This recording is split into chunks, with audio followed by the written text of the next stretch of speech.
Hi, I've been getting a lot of questions from recreational property owners and investment property owners that make use of their property, say for 2-3 months a year, but otherwise are being hit with this speculation and vacancy tax, which amounts to 0.5% of the value each and every year.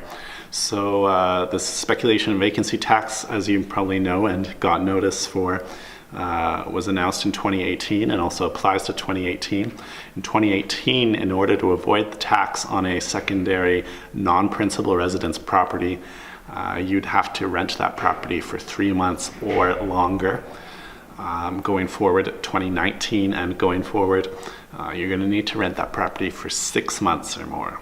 I'm getting some concern and questions from these property owners is that the Residential Tenancy Act was also amended last year to try and limit fixed-term tenancies because a lot of landlords were entering into one-year fixed contracts, kicking that tenant out and either finding a new tenant or releasing to the previous tenant at a much higher rate than the allowable rental increase. And the allowable rental increase this year is just inflation, and that has been set at 2.5%.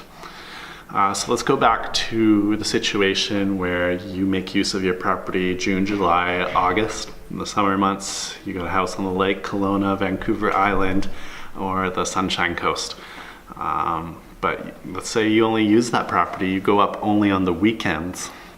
So how are you supposed to model a fixed-term tenancy around your use and enjoyment of your property? So you are able to enter into a fixed-term tenancies, but there's just limitations on how to use the vacate clause at the end of that tenancy.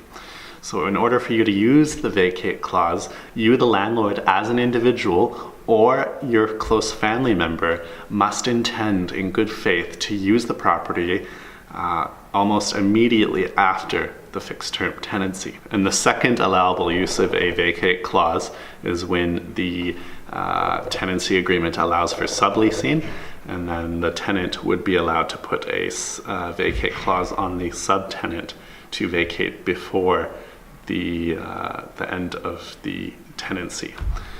So for example, let's go back, you're an owner of a vacation property on a lake and you rent out on a fixed term tenancy. There is no minimum amount of time that you, the landlord, or your family member must occupy in the rental unit after the tenancy.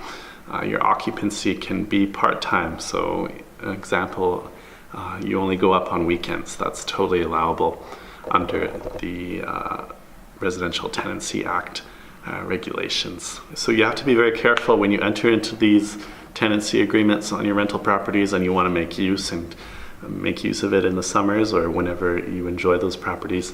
You must indicate this on the tenancy agreements and have both parties initial by the clause, the vacate clause, for this to be enforceable. So that the tenant will move out on the date the tenancy is set to end. The landlord does not need to give notice or compensation when ending a tenancy if he, she, or a close family member intends to make use of the property. If the landlord does not intend to make use of the property, say this year you're too busy to go up to the lake cabin or you have other vacation plans, I'd really recommend entering into a new fixed term tenancy instead of doing nothing.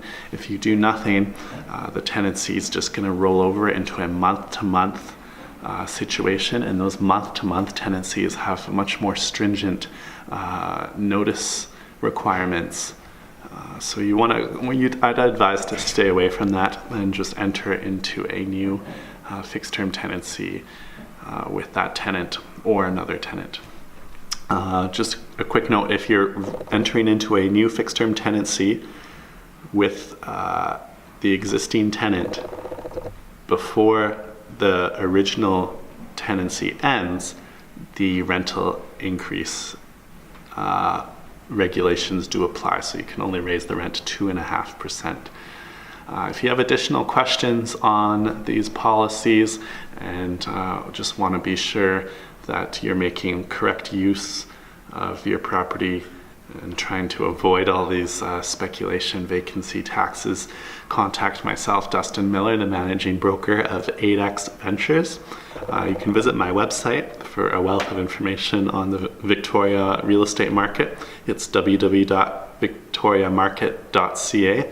Thank you for watching and have a great day.